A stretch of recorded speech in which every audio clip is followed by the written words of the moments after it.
These trinkets don't mean anything here. He laughed. Take your things and leave. He turned toward the others and added, This place needs soldiers of the mind now, not of war. That's what Lucas said. New supervisor, late 30s.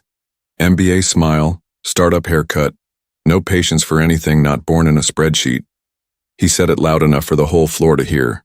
I didn't answer, just looked at the medals in the open drawer, Bronze Star, Service Cross, campaign pin, and closed it gently. Then I looked at him. Your father used to polish them, I said. And I walked out. Gladys was standing near the reception desk. She must have heard it all. She didn't speak, just nodded once, as if confirming something she'd always suspected. Sarge, she whispered when I passed. Don't let that boy take your peace. My name is Tom Holloway, 59, security technician, 3rd floor logistics, retired staff sergeant, 25th Infantry Division. I've been with Adler Industrial for 19 years. Never late, never wrote anyone up, never missed a quarterly inspection. I knew every access code in that building, even the ones they changed without telling me. They didn't notice when I upgraded the elevator logic after the first power outage, or when I reworked the badge sync that saved them thousands last year. Didn't ask, didn't thank. I brought my own tools, labeled everything, left nothing behind but clean circuits and silence. My locker had a dent from 2009. Never fixed it, just wrapped a cloth around the edge. Inside, 1 lunchbox, 1 envelope, 1 folded flag. And my father's lighter, never used. He gave it to me before I shipped out the first time. Said it belonged to someone he admired. Never told me who. That morning, I packed slowly. The guys from warehouse looked over. No one said anything. They weren't part of it. I nodded once to Harold, maintenance since the 80s. He nodded back. As I walked toward the elevator, I passed 3 others. Ben, the intern, looked nervous, unsure whether to say something. Jorge, the quiet mechanic from nights, just removed his cap. And Tina, from records, stood still like a statue. Before the elevator doors opened, I stopped and looked back once. Not at Lucas. At the security camera above his office door. The red LED was blinking. I had installed that camera myself, and I knew something he didn't. It didn't just store footage. It logged audio when triggered manually, and I had triggered it. Inside the elevator, I reached behind the panel and clicked a hidden relay. The lights blinked. The system hesitated for 12 seconds before resetting. I left no trace, just a pause, a reminder. Before leaving, I unlocked the back panel of my cabinet. Most people didn't know it opened. Inside was a single sheet of paper, folded once. It said, Iron Vow, and beneath it, 1 symbol, a red chevron, barely visible, sketched by hand. Only 1 other man would recognize it. I took the paper, put it in my coat pocket, didn't say goodbye, didn't look back. On the way out, I passed the fire exit, the one we never used. A single set of muddy footprints marked the tile just outside. Faint, almost erased. Mine. From last winter, when Lucas's father had collapsed in the parking lot. I never mentioned I was the one who found him, or how I carried him inside, barely breathing. Lucas never asked, just said his father got lucky. That night my landline rang. I knew the voice instantly. Tom, does he know? Does my son know about the scar? I sat down. No, I said, but I think he's about to. The box had been in the same corner of the basement since I moved in. Wrapped in old canvas labeled in faint ink. Adler, 2006-2011. I hadn't touched it since retirement was first mentioned. That morning I did. Inside, a tangle of badge lanyards, printed floor plans, a circuit tester with a cracked screen, and 1 folder I didn't remember labeling. Manila, slightly warped. Inside, 3 photos, a receipt from a security vendor, and a smaller envelope marked personal. I opened the envelope last. A single photo. Desert sun, 12 men, dusty, squinting. One tent behind them, flapping from a blown zipper. I recognized all of them. Back row, third from the left. Me, middle row, second from the right. Walter Castle, Lucas's father. He wasn't smiling. Neither was I. On the back, in thin pen strokes. He broke. I couldn't. I started at Adler in the spring of 2006. Nobody asked about my past. I didn't volunteer. They had old wiring, misaligned door sensors, a fire panel that tripped every other week. I kept busy. By summer, Walter was already a senior advisor. Polished shoes, crisp collar. Always carried a pen that clicked 3 times before he spoke. He called me Sergeant when no one was around, and told me not to do the same. "There's no rank here," he said once. "Just position." I understood what that meant. He wanted distance, not respect, not debt, just silence. And I gave it. Southern Iraq. 3 clicks from base. Night patrol turned chaotic. Radio static, wrong grid, no air cover. Walter tripped a flare by mistake. Lit up the whole wadi. Enemy fire rained. I tackled him before the second burst. Took shrapnel in the thigh, got us under the rocks. Called in coordinates by memory. 5 minutes later, they pulled us out. No casualties. Barely. Afterward, he sat next to me and said, "I didn't mean to. I just froze." I nodded, said nothing. The scar never healed clean, but neither did the trust. A week before Lucas took over, I ran into Eleanor near records. She was folding documents into long boxes for the annual audit. Paused when she saw me. "Haven't seen you in the basement lately," she said. "Not much left to fix," I replied. She tilted her head. "Funny thing, last week I saw a young man in Walter's old office, looked like him. Same jawline, but colder." I didn't answer, just nodded.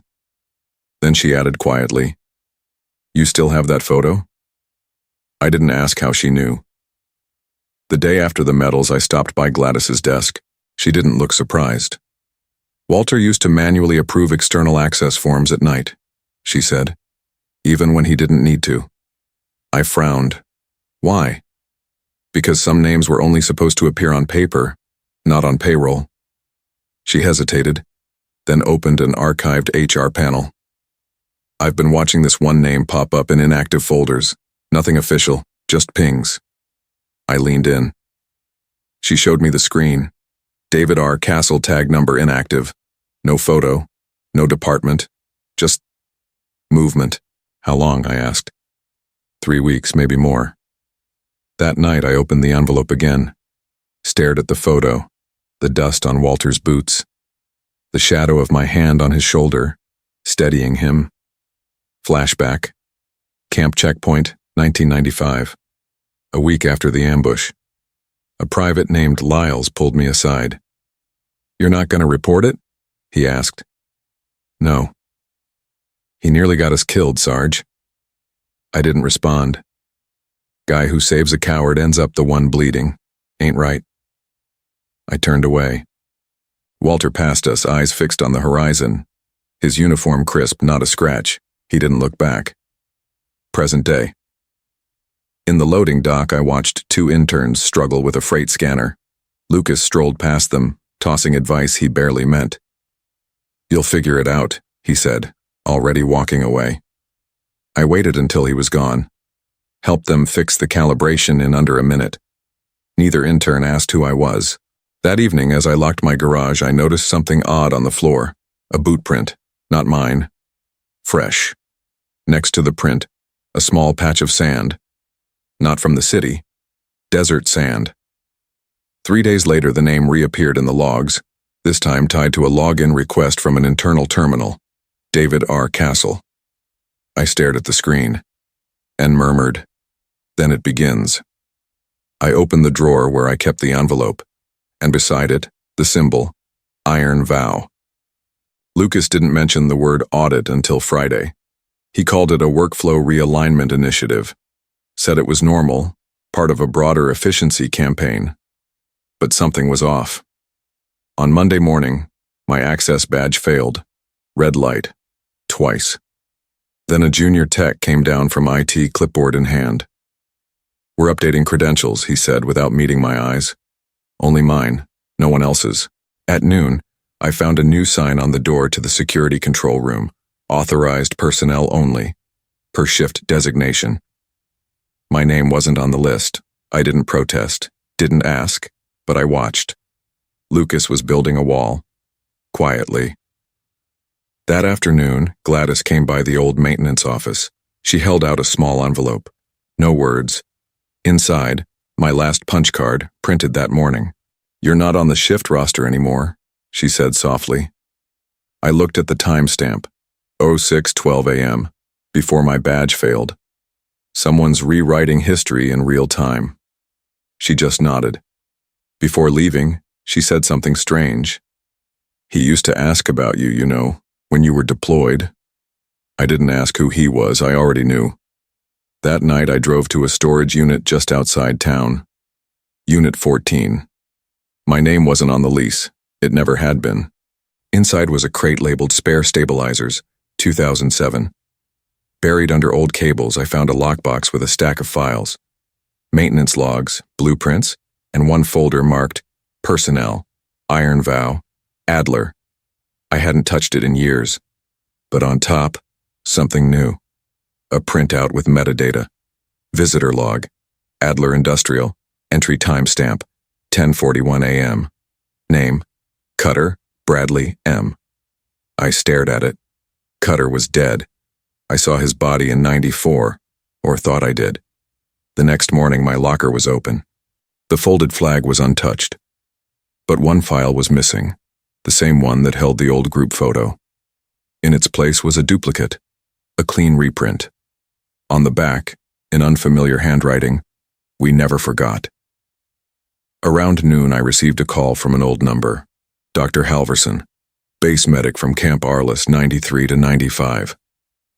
"Someone just called asking about Operation Iron Vow," he said. Said they were from corporate compliance, wanted to confirm records. I didn't respond. "You okay, Tom?" he asked. "I'm fine." But I wasn't. Iron Vow wasn't a file. It wasn't a deployment. It was an unsanctioned recovery op buried between assignments in the hills of Karangal. Only 6 of us had gone in. 5 came back. Cutter had frozen. Walter had panicked. And I had made a choice no one wanted recorded. I thought that chapter had closed. Apparently, someone had reopened it.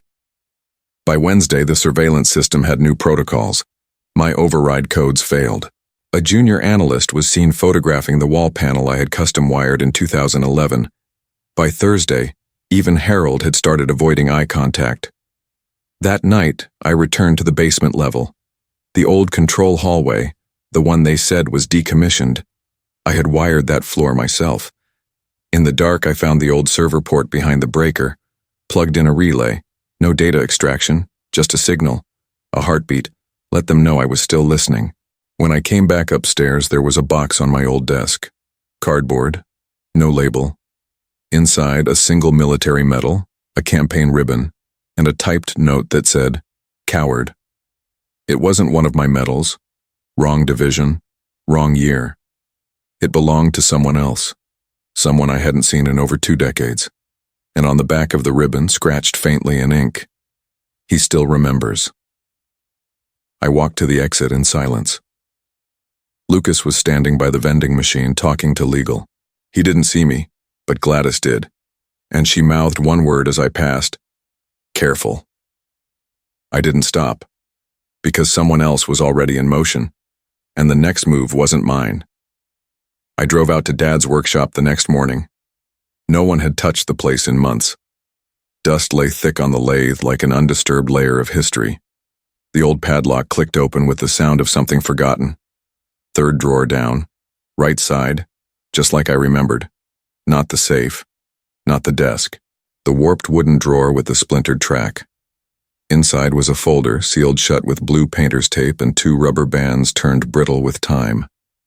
A paper tag taped on the front, Dad's handwriting in faded Sharpie. In case of silence. Inside, One notarized letter, a transfer contract, and a receipt dated 2001. Private sale agreement. The lake cabin, deeded from Dad to me for $1. Filed, witnessed, never disclosed. He'd hidden it. From my brother. From my ex-wife. From everyone. One clause was underlined in red. Ownership shall remain undisclosed until original deed holder is deceased. He hadn't just given me the cabin. He'd shielded me from them. Even in the end. I didn't call a lawyer. I called Grant.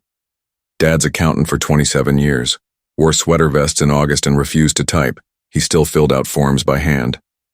We met at a small diner off 55. Grant sat across from me with his old brass pen in one hand and a cinnamon roll untouched in the other. He read the contract twice, then leaned back, blinked slowly. "Your father didn't trust easily," he said. This wasn't casual. He made a few calls, checked the county registry. The title transfer Lucas had pushed through last month? Invalid. It skipped my recorded interest. "Technically," Grant said, "you're still the sole owner. And they don't know that." He tapped the folder with a knuckle. "You're sitting on a grenade," he added. "They just don't know the pin's already out." We filed a motion to block any further transactions. Quiet. Precise. I didn't warn them. Let the silence land first. The first sign came Tuesday morning. An email from my ex-wife. No greeting. Just a forwarded notice from the county registrar. "We're confused. Did you do something?" I didn't respond. That night, a private banker called to confirm my role in Brantford Holdings. Apparently, I was listed as a board member in a recent filing. I hadn't signed anything. By Thursday, I received a formal letter from a downtown law firm. 3 dense pages. Accusations. Interfering with rightful ownership. Misinterpreting legacy filings. Delaying valid transfers. They'd filed for emergency mediation. My brother called next. Left a voicemail. "This isn't what Dad wanted. You're making it worse." He knew I wouldn't answer. That's why he said it. Then came the offer. A settlement. $50,000 in full release of claims. No mention of the cabin. Just a dollar figure like I had a price. I deleted the message, let them sweat. But the next morning I got a call. A woman's voice, young, sharp. "I'm with Crane and Halverson representing Brantford Holdings." Polite, almost warm. Then she said something strange. "They thought you wouldn't check that drawer." I didn't ask how she knew. Just said, "Who else knew about it?" There was a pause. Then, "Walter." The line went quiet. I didn't recognize the name. Not yet. That night I sat in the kitchen and played the old voicemail again. My father's voice, thin, recorded in his last week. "The cabin's yours, Tom. Don't let them push you out. You earned it." I still hadn't decided whether to use it. Later, I checked the drawer again. Everything was still in place, except one thing. Tucked into the corner, half buried beneath receipts. A medal. Not one of mine. A faded commendation pin from an entirely different division. Taped beneath was a yellow post-it. One word, block letters, coward. I looked at it for a long time, then whispered to the empty room. Walter was there, that night, and he knows I didn't lie. I unfolded the old paper Dad had left me, read the note again. "We protect what we failed." And for the first time in years, I didn't feel like a man retreating. I felt like a man beginning his return. The boardroom at Adler Industrial didn't see much drama. Quarterly reports, budget forecasts, the occasional polite disagreement about vendor contracts. That was the usual tempo, but not that morning. Lucas stood at the head of the table, posture tight, tie too perfect. He was mid-sentence when the door opened. I walked in. No invitation, no agenda slot, just the silence that followed a man who had nothing left to lose. "Mr. Holloway, this is a private—" "Sit," said Janice Wu, head of compliance. Her tone didn't rise, but Lucas obeyed. I placed a small recorder on the table, pressed play. My voice came first, then his. These trinkets don't mean anything here. Take your things and leave. The room shifted, chairs straightened, a throat cleared. Then came my response. Your father used to polish them.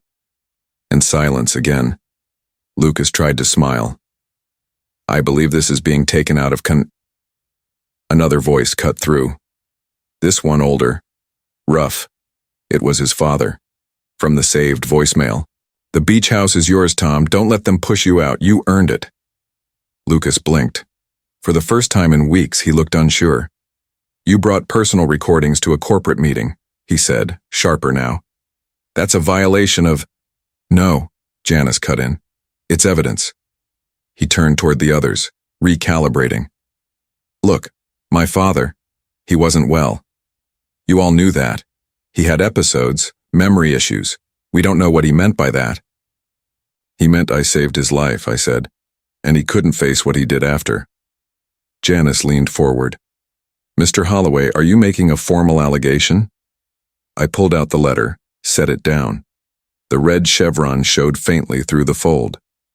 I'm stating a fact, I said. And there's more. Tina entered holding a slim folder. She looked at me first, then the board.